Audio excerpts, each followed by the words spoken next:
Assalamualaikum, salam sejahtera dan selamat kembali semula ke channel Abang mendengarkan kisah-kisah yang Abang sampaikan hasil daripada sumbangan cerita daripada netizen-netizen, penonton-penonton Abang, dan Abang ucapkan terima kasih sebab kalian semua kembali semula ke sini dengarkan cerita Abang.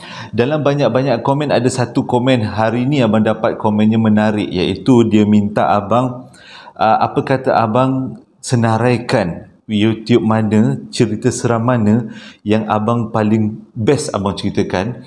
Jadi Abang rasa macam satu hari Abang nak buat tentang video tu, tapi bukan hari ni lah. Sebab hari ni Abang nak sampaikan 3 cerita, boleh kata panjang-panjang juga. Yang cerita pertama dan kedua disampaikan oleh orang yang sama, namanya Azil kalau tak silap.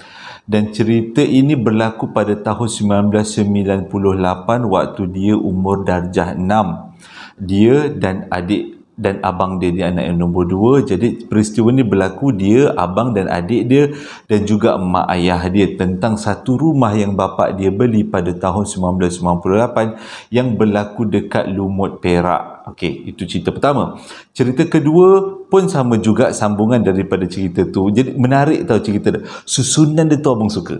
Yang cerita ketiga pula adalah disampaikan oleh, bukan nama sebenar, abang letak nama dia Ryan. Oh, nama berbelit Inggeris.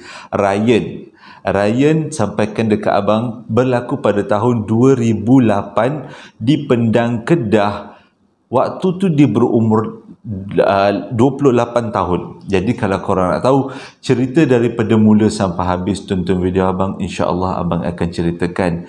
Cumanya abang ada satu, abang baru beli produk Kowe tau. Produk macam ni, macam ambassador Kowe.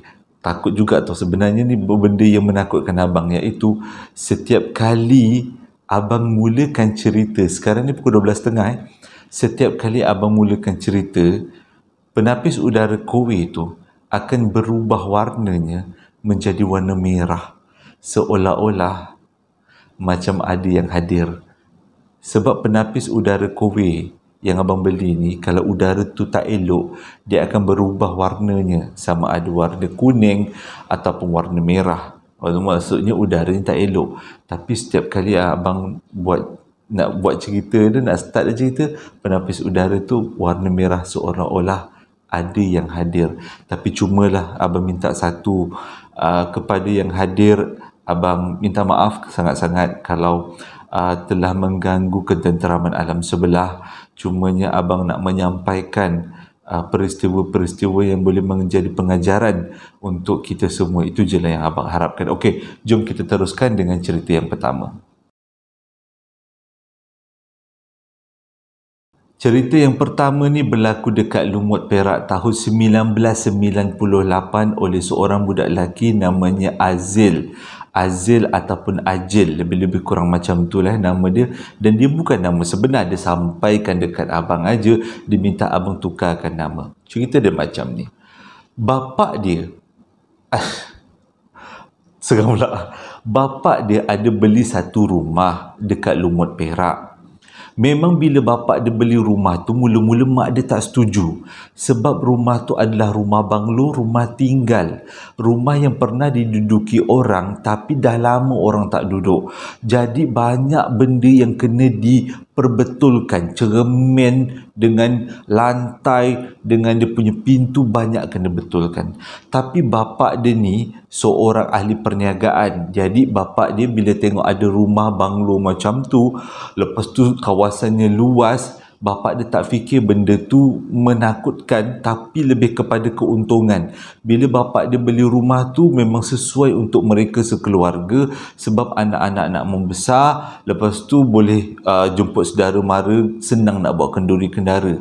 Dan rumah ni terletak dekat satu beluka, bukan terletak, bersebelahan dengan satu beluka dekat jalan apa tak, abang lupa nama jalan tu, tapi dekat kawasan Lumut, Perak. Rumah tu memang katanya dah dibina dalam 5 ke 10 tahun yang lepas, tapi ditinggalkan oleh tuan rumah dan dijual oleh seorang broker rumah, maksudnya ejen hartanah. Jadi bapak dia beli. Bila bapak dia beli, dibawalah Azil, anak-anak dia yang lain dan juga isteri dia pergi tengok rumah tu. Tapi nak jadi cerita lah, yang tak sedapnya adalah bapa dia tanda tangan pembelian dulu sebelum tanya dengan si emak, iaitu si isteri. Jadi bila diorang sekeluarga sampai dekat rumah tu, tengok rumah tu, keadaan rumah tu memang tak tentu arah. Tapi disebabkan dah tanda tangan, si emak ni dah tak boleh nak cakap apa bila suami dia dah beli rumah tu. Redha je lah kan.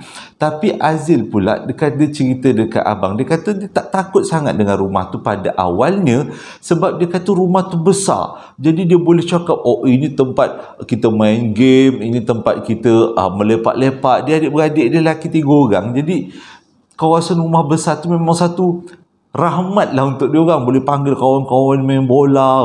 Seronok lah dia kan. Tapi si ibu ni lah punya insting kan, kata rumah tu tak elok sangat lah. Okey, tak apalah.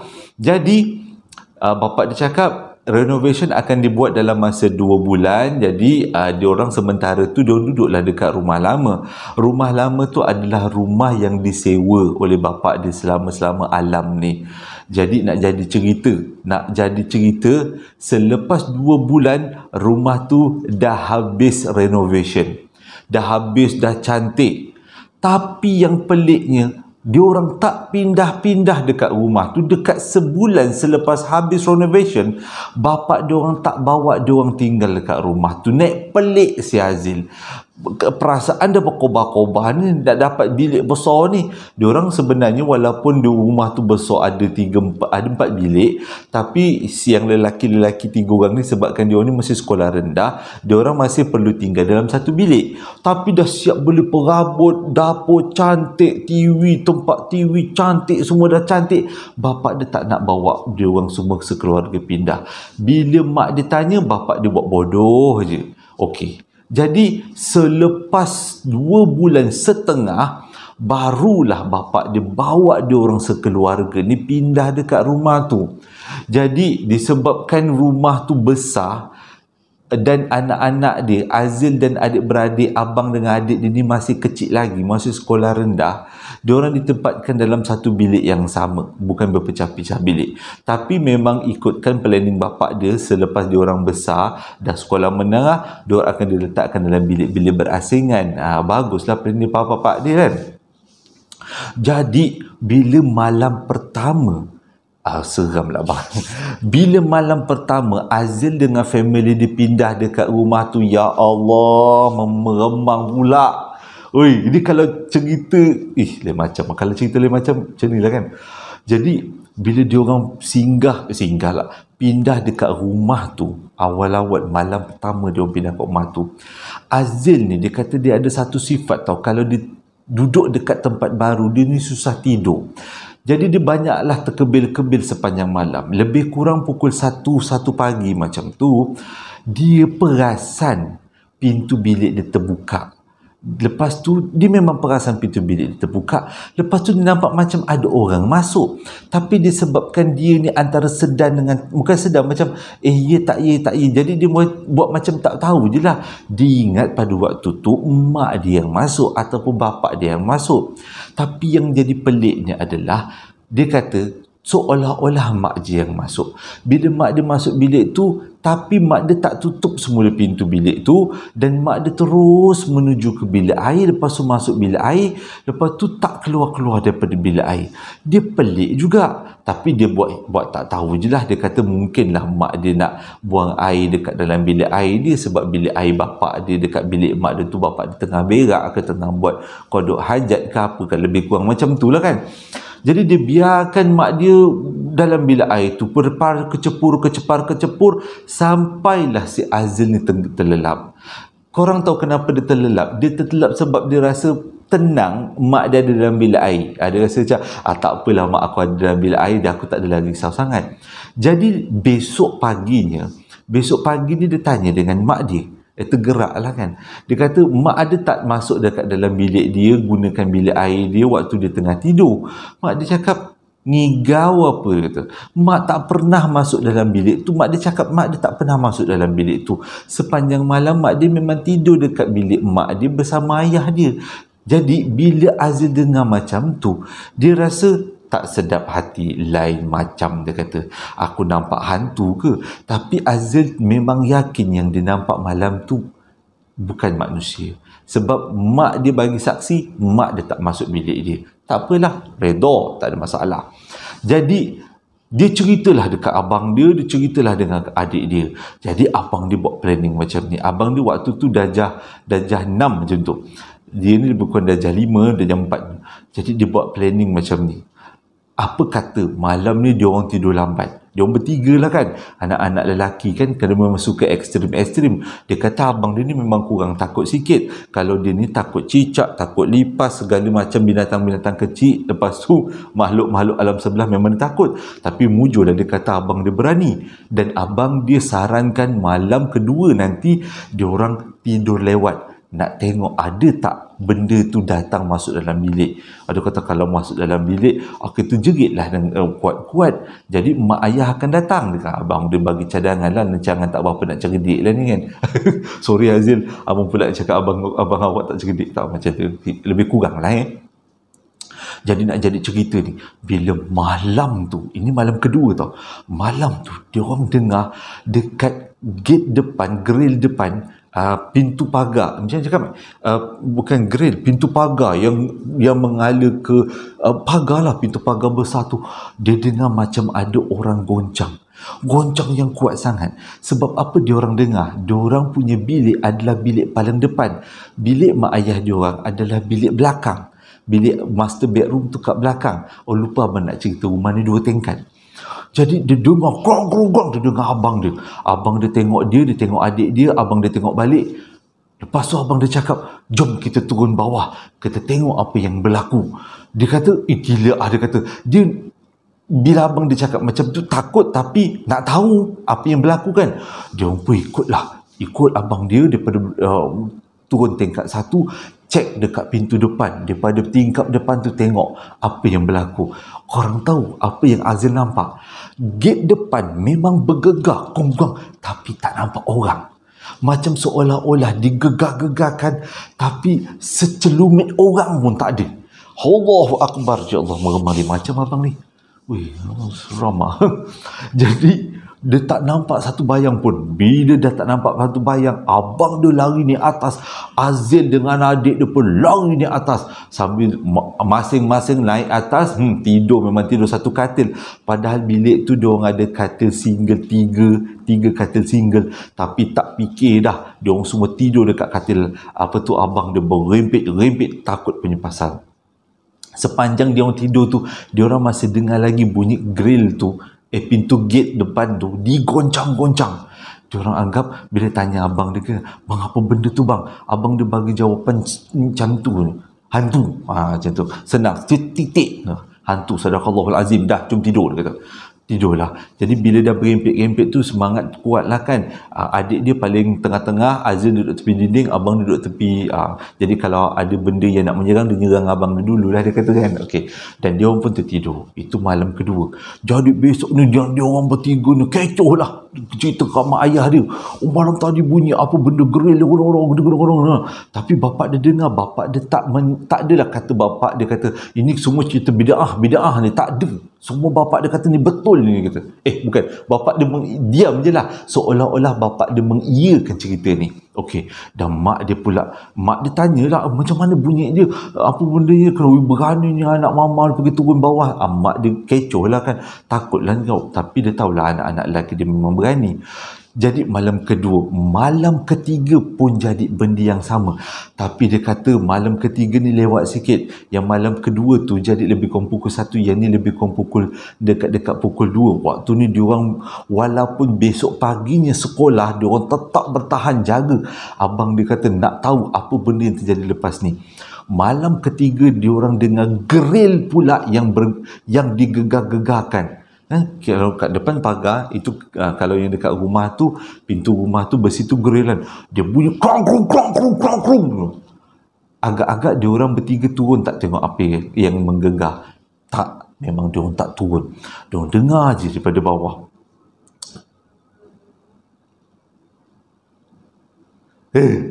Seram betul. Kalau korang dengar lah. Okey. Abang sambung okey, lepas tu macam mana tadi, kat mana, okey. Jadi diorang ni dalam keadaan ketakutan ni, kuat, dia kata gegar tu kuat. Lepas tu masing-masing berlari dekat bilik mak dia, dengan bilik mak ayah dia, ketuk pintu. Lepas tu bila masuk bilik ayah dia, ayah dengan mak dia pun terjaga. Dia ceritalah bunyi geril dia. Tapi waktu dia cerita dengan ayah dia tu, bunyi geril masih lagi ada. Bapak dia, ayah dia ni terus ambil kayu belantan yang ada dekat dalam bilik bapak dia, terus turun bawah. Ayah lah kan berani lebih, turun bawah. Mak dia pun ikut. Bila mak dia ikut, yang tiga-tiga beranak ni ikut lah kan, adik-beradik ni turun bawah. Bapak dia buka semua lampu, tengok tak ada pun ada makhluk melintas ke, memang tak ada. Tapi bapak dia cek grill tu, ada satu benda yang pelik tau, iaitu grill tu macam ada gigitan, macam gigitan makhluk lah, macam digigit dengan sesuatu. Bengkok besi-besi grill tu, grill dekat pintu tu bengkok. Lepas tu bapak dia macam pelik, dia tengok bapak dia macam dah lain macam, dia pun dah ketakutan. Adik dia pun macam dah mula nak melalak-lalak. Dia kata tak apalah, bapak dia kata kunci malam tu diorang naik atas tidur. Bapak dia cakap malam ni tidur dengan bapak lah, dengan mak dah, ketakut apa-apa berlaku. Alhamdulillah malam ketiga sampai besok pagi tak ada jadi apa-apa. Itu je lah gangguannya. Abang terus sambung malam keempat. Bila malam keempat, kali ni lagi pelik, memang pelik gila, iaitu diorang dengar dekat tingkat bawah. Waktu lupa abang cerita, waktu ni Azil masih lagi tidur dekat bilik dia dengan abang, dengan adik dia. Bapak dia tidur tempat lain lah. Dia dengar dekat tingkat bawah macam ada orang berlari. Rumah 2 tingkat kan, dia dengar macam ada orang berlari. Tak berani diorang nak keluar pada bilik. Abang dia senyap kunci pintu. Diorang fikir sama ada makhluk alam sebelah ataupun jin, ataupun pencuri. Itu je diorang fikir. Jadi kunci pintu adalah langkah paling selamat. Kalau lah memang betul perompak, kurang-kurang diorang dah kunci pintu. Okey. Jadi tak jadi apa-apalah. Malam tu dengar je ada benda bergerak kat bawah. Okey. Malam keempat kan, tadi malam keempat kan. Malam kelima, ini paling ekstrim, sampai diorang sejak daripada malam kelima dan malam seterusnya, diorang tidur anak beranak satu bilik. Iaitu dekat atas bilik Azil kan, ceiling kan, diorang dengar macam ada tapak kaki orang berjalan-jalan dekat dalam atas ceiling tu. Dengar macam ada orang berjalan-jalan. Masa dia orang dengar tu, dia orang kata, Azil cerita kat abang, malam tu dia orang berlari tidur bilik mak dia, memang duduklah dalam bilik mak dia. Memang tak keluar. Nasib baiklah mak bapak dia semua faham semua. Memang bapak dia bagi dia orang tidur dekat dalam bilik tu. Dan malam tu juga tambah bunyi tapak kaki dekat tingkat bawah, macam orang berlari, macam orang ramai yang berlari-lari dekat tingkat bawah. Ya Allah, kalau abang tak tahu nak cakap, memang takut gila kalau abang. Jadi diorang pun diam, senyap, matikan diri. Maksudnya bukan matikan diri, maksudnya senyap je lah. Sampai besok pagi diorang lepas main subuh baru siap-siap nak pergi sekolah, yang dah siap-siap, baru turun tingkat bawah, barulah diorang cek. Korang tahu apa diorang nampak? Pelik. Diorang nampak ada banyak tapak kaki hitam dekat bawah, tingkat bawah. Dan tapak kaki hitam tu, Allahu Akbar, dalam rumah abang 2 tingkat. Kenapa kali ni abang banyak seram sangat lah cerita ni? Tak tahu kenapa, asyik bulu roma abang meremang je. Jadi diorang nampak tapak kaki tu, ada tapak kaki hitam yang nak naik tangga tapi terberhenti kat tengah tangga. Dan yang paling best sekali, bukan tapak kaki manusia, tapi seolah-olah macam tapak kaki binatang, macam tapak kaki anjing. Tapi diorang tak tahu tu apa. Bukan tapak kaki manusia. Kalau abang, Allahu Akbar. Okey. Jadi besoknya tak sekolah lah dia kata. Tak sekolah dah. Jadi ketakutan dah dia kata. Tak sekolah, siap-siap tak sekolah. Bapak dia panggil ustaz. Bila panggil ustaz tu pun buatlah azan lah, buat apa selawat Nabi, Allahumma salli ala sayyidina Muhammad, azan setiap penjuru. Lepas tu dah semua setiap azan penjuru. Lepas tu ustaz tu cakap, malam karang ustaz akan datang, ustaz akan pagar rumah ni. Jadi pagar rumah ni. Jadi diorang pun menunggu malam. Akhirnya malam tu sampai, diorang tengok ustaz tu buat pagar rumah. bila buat pagar rumah, dah habis buat pagar rumah, dan ustaz kata insya-Allah tak ada apa-apa, diorang pun baliklah. Ustaz tu pun baliklah. Bila ustaz tu balik, lepas diorang pun tidurlah macam biasa. Malam tu lagi teruk, paling teruk, sampai besoknya diorang semua duduk pindah rumah lain. Korang tahu tak? Dia punya gangguan dia sampai teruk gila adalah dekat tingkat bawah dengar macam orang nak pindah rumah.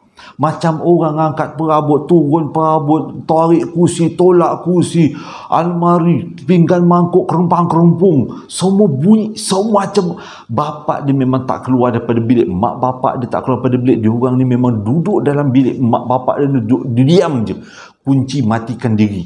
Sampailah esok pagi buat bodoh aja, dia kata. Buat tidur macam buat tak tahu. Dia orang pun sampai esok pagi baru hilang. Tak tahulah dia kata pukul berapa hilang. Tahu-tahu dia orang dah tertidur je sebab kepenatan kan. Dia kepenatan nak mendengar bunyi itu. Esok pagi tak bawa apa bungkus baju, mak bapak dia terus, jom kita pindah, dia kata. Jadi petang tu juga cari rumah ni, mana rumah yang ada fully finish ni, fully furnished. Maksudnya rumah yang ada perabot. Dia orang hari tu juga pindah. Jadi lepas pindah tu tak lama tu bapak dia jual rumah tu, dan diorang pun pindah duduk rumah lain, dan lepas tu barulah diorang beli rumah lain, dan diorang tak tahu apa yang terjadi dengan rumah tu sampai sekarang. Mengikut kata Azil, kadang-kadang walaupun dia dah beranak penak sekarang ni kan, dia lalu depan rumah tu, dan rumah tu dah ada orang beli, tapi macam aman je, dia kata. Orang tu tak kena dengki ke? Dia pun tak tahulah apa yang jadikan selepas tu. Dan ni adalah tamat cerita yang pertama. Kena seram sial. Abang kalau cerita bab rumah-rumah macam ni, abang seram lah, sebab rumah abang depan ni kan, depan tanah berkubur.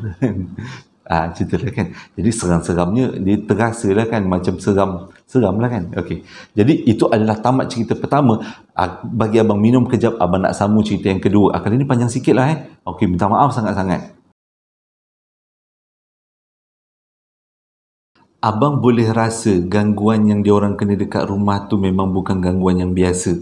Sebabnya abang rasa ni antara cerita yang abang mengemang-remang banyak kali. Abang ni bukanlah berani sangat dan tak adalah takut sangat buat berani kan. Dan mesin kowe abang yang ada kat depan tu warna merah je lagi. Ya Allah, Tuhanku, minta lah tolong-tolong lah kalau ada yang hadir, ya kita aman-aman aja lah kan, tak payah muncul-munculkan diri. Awak di alam awak, saya di alam saya, kita sama-sama lah hidup rukun. Teringat cerita 2 hari lepas, 3 hari lepas 4 hari lepas, cerita rukun tetangga, kita hidup rukun damai lah Okey, sambungan cerita yang kedua. Cerita ni best sikit. Sebenarnya apa yang berlaku dalam masa 2 bulan selepas bapak dia beli rumah. Okey, abang nak ingatkan semula cerita rumah ni 2 tingkat berlaku dekat Lumut, Perak tahun 1998. Okey. Rupanya selepas bapak dia beli rumah dan buat renovation, waktu buat renovation tu, pekerja-pekerja renovation selalu mengadu kat bapak dia yang rumah tu ada banyak anjing pelik. Dia kata, bukan anjing dia kata, tapi seolah-olah macam anjing.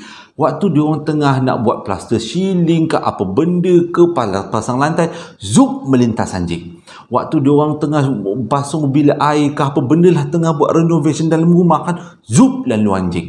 Tapi memang tak nampak. Dia kata tak nampak tepat anjing ke bukan anjing ke, dia kata memang tak nampak. Tapi diorang yakin itu bukan manusia sebab berdasarkan kepada tapak kaki. Banyak kali pekerja-pekerja kontrak tu beritahu dekat bapak dia yang peristiwa-peristiwa ni. Mula-mula bapak dia tak percaya, sampailah satu hari bila renovation tu semua dah siap, dah cukup 2 bulan renovation dah siap, kabinet dapur, kabinet segala macam mak nenek kabinet pun siap, dia kata. Jadi yang ini adalah bapak dia ceritakan pada Azil dan adik-beradik dengan mak dia ni apa yang berlaku, dan Azil ceritakan semula dekat abang dan abang ceritakan kat korang. Okay, thank you Azil. Cerita ni memang abang dengan sergap, tak tahu lah kenapa. Okay, cerita dia macam ni.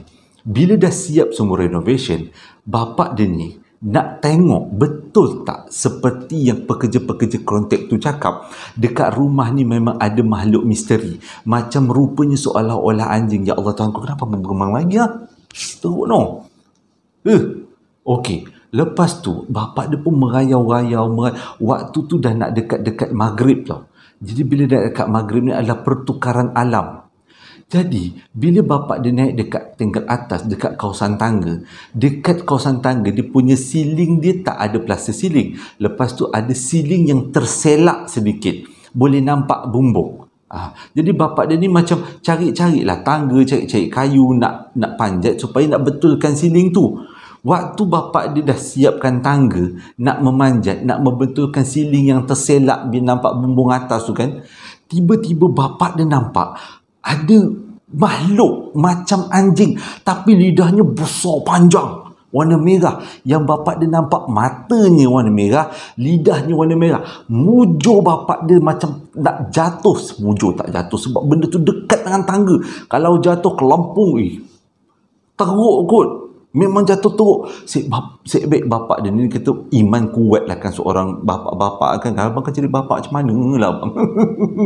Okey. Jadi bila dia nampak tu, dia beristighfar, astaghfirullahalazim apa benda pula ni kan. Jadi bapak dia turun slow-slow, terus keluar daripada rumah. Bila keluar dari rumah terus balik rumah. Okey. Lepas tu bapak dia terus kontak dengan ustaz. Ustaz yang bapak dia kontak ni adalah ustaz dalam cerita yang pertama, orang yang sama. Jadi ini berlaku sebelum dia orang pindah tau. Sebelum dia orang pindah, apa ingat? Jadi dia bila panggil ustaz tu cakap memang benda ada yang tak kena dekat rumah ni. Jadi ustaz tu pun azan lah dekat setiap penjuru masjid. Masjid lah. Setiap penjuru rumah yang ada kat dalam rumah tu. Setiap penjuru rumah. Lepas tu dah sudah penjuru rumah ni waktu nak dia orang nak pulihkan rumah tu lah. Lepas tu ustaz tu nak buat pagar. Bila ustaz tu buat pagar, ada peristiwa pelik waktu tu. Waktu tu pagar selepas maghrib. Jadi ustaz dengan juga Bapak si Azil ni semayang maghrib berjemaah lah dekat rumah tu. Lepas habis semayang maghrib, dia orang pun nak pagar rumah. Lepas pagar rumah, dia orang nak pergi makan lah kan. Dia kata nak pergi makan, nak belanja ustaz tu makan, ucap terima kasih lah.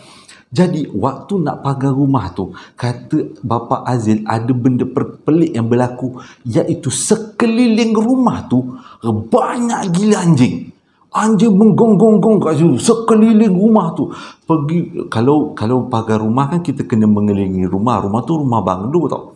Mengelilingi rumah. Bila mengelilingi tu, anjing-anjing tu dekat luar pagar gong-gong-gong-gong-gong ikut dia orang memagar. Sama-sama mengikut dia orang memagar. Pelik dia kata. Bapak dia pelik. Tapi tak ada satu pun anjing yang cuba melompat pagar. Walaupun pagar tu taklah tinggi sangat. Anjing boleh lompat. Tapi dia orang tak. Dia cuma menggonggong je. Tapi ustaz tu kata buat tak tahu je, buat tak hirau. Dia orang pun pagar.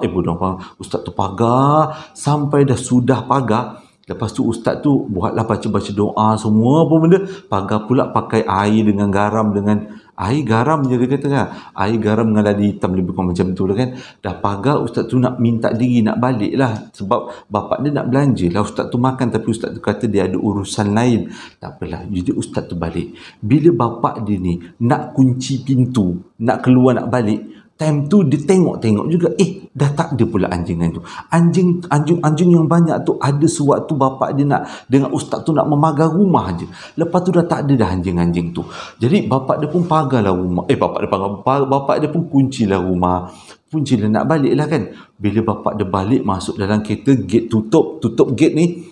Bila bapak dia meluncur pergi, bapak dia tertengok dekat cermin dekat dalam kereta, cermin pembalikan cermin. Bapak dia nampak banyak gila anjing sekeliling daripada rumah tu.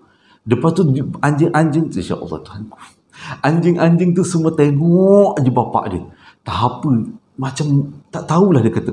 Jadi sejak daripada tu memang banyak kali bapak dia buat pemulihan rumah tu. Sampailah ada seorang ustaz tu cakap rumah tu dah cukup pulih. Dah tak ada apa-apa. Dah okey. Barulah Azil dengan keluarga dia pindah.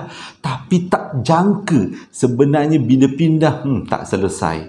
Tapi mengikut kata Azil, sampai ke sudah dia orang satu keluarga tak tahu apa cerita rumah tu. Bila tanya dengan jiran-jiran berdekatan yang tak berapa nak dekat, rumah tu macam tertonggok satu je tau. Yang tak berapa nak dekat, dia kata kebanyakan orang tak tahu. Dia kata peristiwa biasa, orang tinggal rumah ni, lepas tu rumah tu tinggal kosong tu, kau beli, itu je lah. Tak adalah gantung diri, mati beranak semua. Kau tak ada rumah tu. Tapi kenapa ada benda yang hantu seolah-olah makhluk anjing tu ada dekat rumah tu? Itu menjadi persoalan sampai sekarang. Dan rumah tu masih lagi wujud sampai sekarang. Dan bila Azil tengok keluarga yang duduk rumah tu macam aman je. Dan Azil berdoa, insya-Allah lah rumah tu dah dapat dipulihkan sepenuhnya. Jadi diorang pun tak tinggal kat rumah tu, tinggalnya dalam masa seminggu, lebih kurang macam tu je lah. Jadi sampai sekarang cerita tu masih lagi misteri, berlaku pada 1998 di Lumut, Perak. Ada beberapa malam kalau abang buat cerita, abang akan rasa seram. Abang rasa dan abang melawan. Tapi abang tak tahu kenapa malam ni adalah malam paling seram abang ceritakan. Tak tahu apa yang silapnya. Abang rasa macam tadi abang semayang isyak, semayang maghrib ni. Tak adalah ponteng lagi. InsyaAllah lah kan masih lagi ingat, diberi kesempatan untuk beribadah. Jadi cerita yang ketiga ni berlaku pada tahun 2008 ke 2018 kalau tak silap. Abang macam 2008. Dan disampaikan kepada abang oleh seorang lelaki, bukan nama sebenar, abang letakkan nama dia sebagai Ryan. Dia tinggal dekat Pendang, Kedah. Peristiwa ni agak pendek tapi menyeramkan. Dan mengikut kata Ryan, sampai sekarang dia masih ingat lagi peristiwa ni. Waktu tu dia berumur 28 tahun. 2008. Jadi umur dia dengan abang tidaklah jauh sangat. Abang dapat ceritanya daripada email. Okey, nak jadi cerita. Waktu 2008 tu dia Ryan dia main bola dekat satu padang dekat Pendang, lebih kurang macam tu. Cerita dia pendek. Jadi lepas main bola tu gunggang-gunggang tu, nak kata seronoknya main bola tu, sampaikan permainan bola tu tamat bila azan maghrib berkumandang. Bila azan maghrib kat masjid dengar, barulah permainan tu tamat. Jadi bila permainan tu tamat, masing-masing pun nak bergerak balik lah kan. Jadi bila dah duduk rehat sekejap, ambil nafas, dan si Ryan ni pun bawa motor, dia nak baliklah kat rumah dia. Jadi padang tempat dia main bola tu adalah terletak bersebelahan dengan bendang. Jadi bila abang dapat cerita ni, abang tak faham sangat, sebab dia kata padang tu berdekatan dengan ban. Ban tu abang rasa bandang lah kot. Sawah padi lah agaknya lah kan. Sebabnya, lepas dah siap-siap tu, dia pun Ryan pun dah siap-siap, kemas-kemas semua, dan dia pun teruslah naik atas motor. Dia kata dia tak boleh nak balik lewat-lewat sebab nak semayang maghrib. Dia pun dah maghrib kan, waktu tu dah kumandang azan. Jarak di antara padang tu dengan rumah dia tak berapa jauh sangat. Tapi jalan yang perlu dilalui adalah jalan di atas batas sawah padi.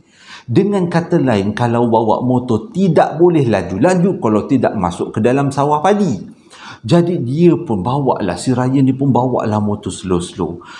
Nak jadi cerita, dia punya perjalanan tu agak panjang melalui batasan-batasan padi tu panjang. Sebab pertama tak boleh bawa laju, kena bawa slow. Yang keduanya memang kedudukannya jauh daripada jalan besar. Jadi dia pun bawalah slow-slow. Bila bawa slow-slow, masa tu matahari dah mega-mega ni, memang dah tak berapa nak nampak sangat, meremang-remang. Tiba-tiba dia rasa dekat pinggang dia ni ada orang peluk. Orang peluk, dia rasa memang ada orang peluk. Sampaikan dia pegang. Dia tak tahulah, dia kata dia terpegang siapa yang peluk.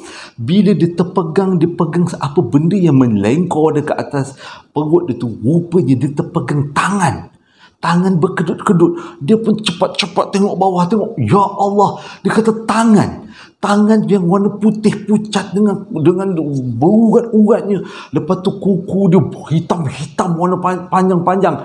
Dia kata memang waktu tu dia tak boleh nak bawa laju sebab dia dekat atas bendang. Kalau bawa perah sikit memang masuk ke laut. Salah, masuk ke bendang lah jawabnya.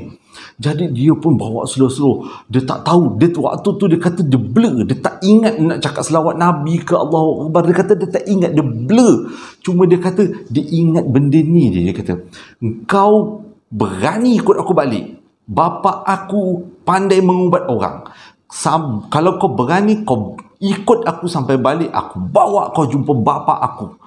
Itu je yang dia ingat. Tapi pertama kali dia cakap benda tu buat bodoh je. Makin dia peluk rapat dia. Cinta tu lah. Peluk rapat. Dia dah takut gila.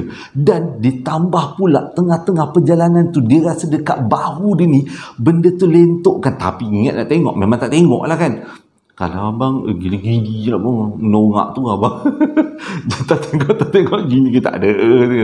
Dia kata benda tu meletakkan kepala dia dekat bahu. Dia buat bodoh je kata. Tapi dia kata memang waktu tu dia tak ingat Allahu Akbar. Dia belum ingat lagi dia kata. Dia cuma ingat cepat-cepat nak balik rumah, dia nak mengadu benda ni dengan bapak dia, biar bapak dia bawa berubat, sebab bapak dia orang alim lah, pandai-pandai berubat orang kan.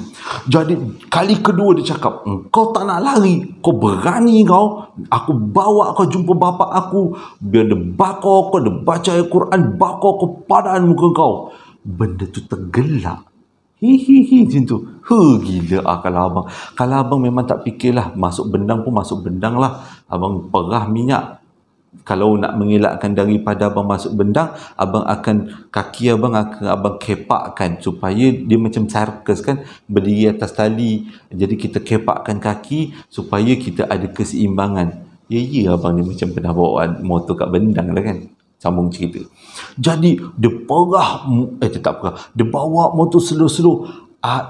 Bila dah 2 kali mengugut macam tu, benda tu tak jalan, barulah teringat Allahumma salli ala sayyidina Muhammad wa ala ali sayyidina Muhammad.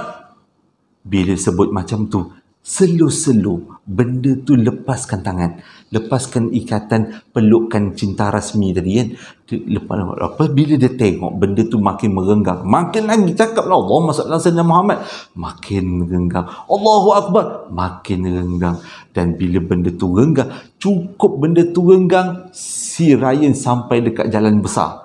Dan waktu tu memang menunggang sehabis-habisan. Memang kalau ada perah 4 kali dia perah tu, sampai kat rumah dia cerita dengan bapak dia.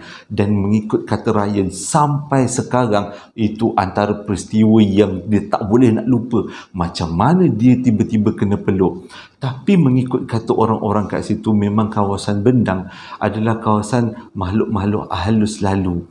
Dan mungkin makhluk halus tu marah ke apa, nak bagi peringatan budak ni tak menggerip ni, aku peluk lah. Baru dia teringat menggerip, dia kata agaknya macam tu lah. Abang gurau ya Raya, abang gurau macam. Okey, itu adalah cerita yang ketiga. Jadi abang dah sampaikan ketiga-tiga cerita. Dan pengajaran cerita yang pertama dan yang kedua, waktu beli rumah, hati-hati. Kita kena bawa orang yang pandai-pandai, yang pandai tengok-tengok alam sebelah ni kan, supaya kita tak terbeli salah rumah. Untuk cerita yang ketiga, pengajaran dia adalah berhenti sebelum maghrib, sebab maghrib adalah waktu perubahan. Kalau mana adik-adik yang ni pakcik nak beritahu kan, maghrib jangan main kat luar sampai waktu maghrib, sebab kita sebagai orang Islam percaya maghrib adalah pertukaran antara siang dengan malam. Jadi waktu tu memang banyak makhluk-makhluk alam sebelah berkeliaran, terutama syaitan. Jadi anak-anak jangan main sampai maghrib. Pukul 5 petang dah masuk, sebab malam nak ngaji kan. Okey. Terima kasih dah menonton video abang daripada mula sampai habis. Sebenarnya cerita hari ni agak pendek, tapi abang cerita perlahan-lahan sebab abang dah dapat bukan feedback lah, lebih kepada saranan bang cerita slow-slow supaya tersampai cerita tu. Kalau cerita laju-laju sangat nanti kan susah orang nak dengar, terpaksa orang ulang 2-3 kali. Dan ada juga yang cakap cerita abang ni sesuai untuk dijadikan bahan untuk masuk tidur. Jadi kalau cakap slow-slow macam ni, abang harap-harap yang mana-mana ada insomnia tak boleh tidur tu, bolehlah dengarkan video abang untuk jadikan ubat tidur. Alhamdulillah sangat-sangat. Terima kasih dah menonton video abang daripada mula sampai habis. Hingga berjumpa lagi dalam posting abang yang akan datang. Assalamualaikum warahmatullahi wabarakatuh.